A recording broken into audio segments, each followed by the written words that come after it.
Muy buenas y bienvenidos a un nuevo programa en Amanecer Libertario.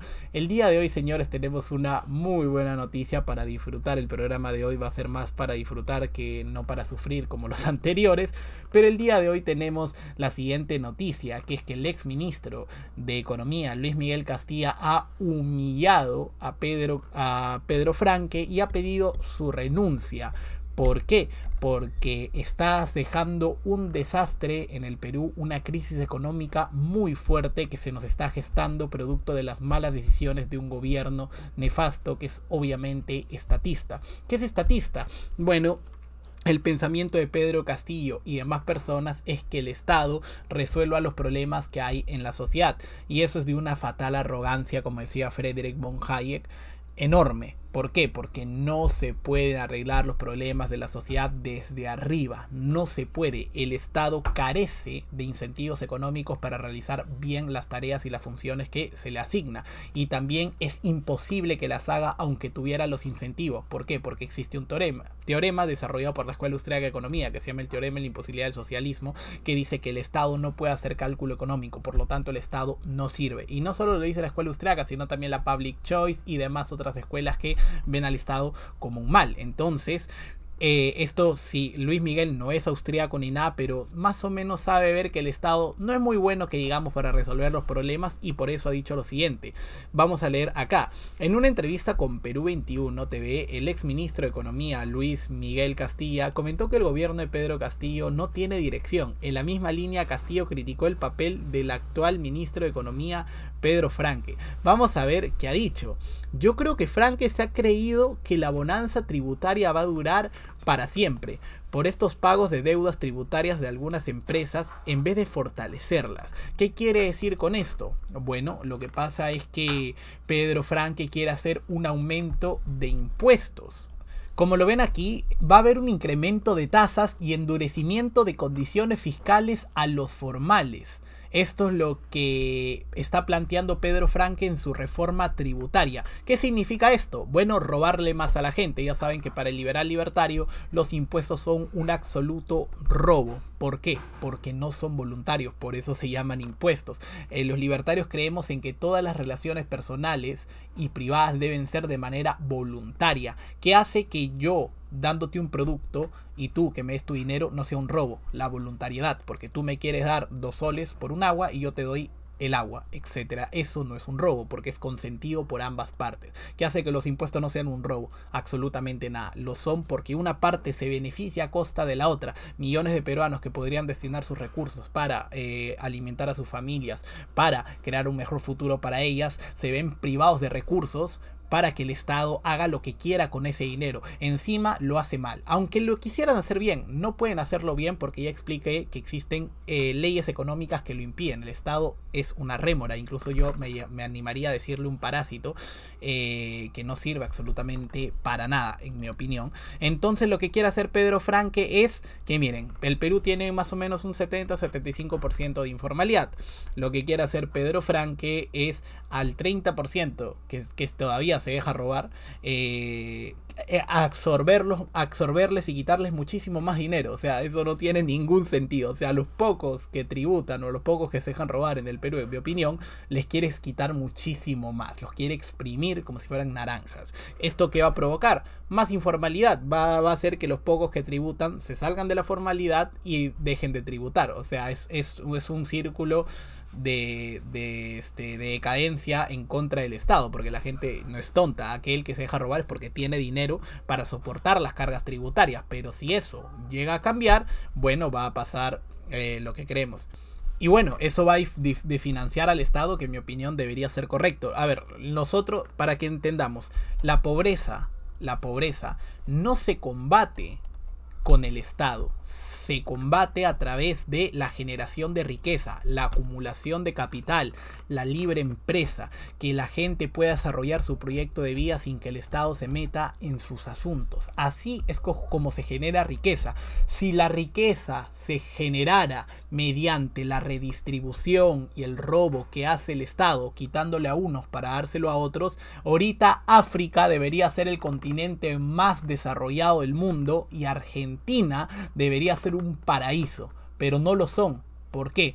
porque cuando intentas quitarle la riqueza a unos para dársela a otros, no sirve. La riqueza o se crea o nos quedamos pobres. África recibe millones en subsidios de la ONU, de Europa, de Estados Unidos. Se lo dan a sus gobernantes y no salen de la pobreza, porque la pobreza no se radicó así. La pobreza se radicó mediante el libre mercado, mediante la acumulación de capital, mediante las reformas que hicieron que el Estado no se meta mucho en la economía, o no se meta nada, que ese debería ser el ideal. Si no me creen, ustedes busquen los datos de los países que ahora son desarrollados. En el siglo pasado, el Estado tenía un peso sobre el PBI del 5% o menos, 5, máximo 10, que era bastante. Y ahí fue cuando se dio el boom, el boom económico, y los países crecieron bastante. Entonces, ¿qué es lo que está diciendo Pedro Franque? Bueno, que quiere aumentar los impuestos. Vamos a ver qué más dice Luis Miguel Castilla. 14.000 millones de soles se han gastado solo en 3 meses. Este dato es demoledor. ¿Por qué? Porque hay dos cuestiones. Está la cuestión filosófica y está la cuestión económica. Filosóficamente hablando, ¿acaso Pedro Franque está usando su dinero para gastarlo en lo que él cree? No, está usando nuestro dinero, que nos lo sacan compulsivamente mediante impuestos, para realizar lo que él cree que está bien, no lo que nosotros creemos que está bien, porque si no, nosotros lo gastaríamos en lo que nosotros quisiéramos, pero él lo gasta en lo que él cree que está bien, y eso es inmoral. El dinero pertenece al trabajador, y los libertarios luchamos para que el trabajador tenga el 100% de su dinero en el bolsillo, que se gana honradamente. Y por el lado económico, esto es una salvajada. 14.000 millones de soles se ha gastado solamente en 3 meses. Esta gente no sabe crear riqueza, son despilfarradores de nuestro dinero, y no les basta con eso, siempre quieren más, siempre van a querer más, y eso es una regla del Estado. El Estado siempre tiende a crecer y tiende a criminalizar actividades humanas para justificar la burocracia. Siempre el Estado tiende a cada vez más personas meterlas al Estado y a que vivan de nuestro dinero. Entonces esto lo sabe bien Luis Miguel Castilla, que sin ser austriaco sabe esta regla económica, y también que ha dicho, hay un manejo poco prolijo del gasto público. Bueno, para mí debería haber cada vez menos, pero bueno, el rol del MEF en el gobierno es el de no cometer excesos, que bueno, ahí podríamos estar de acuerdo, que ese exceso habría que definirlo, y poner su cargo a disposición ayudaría. Esta es la frase que mejor me ha caído. Debería poner su cargo a disposición.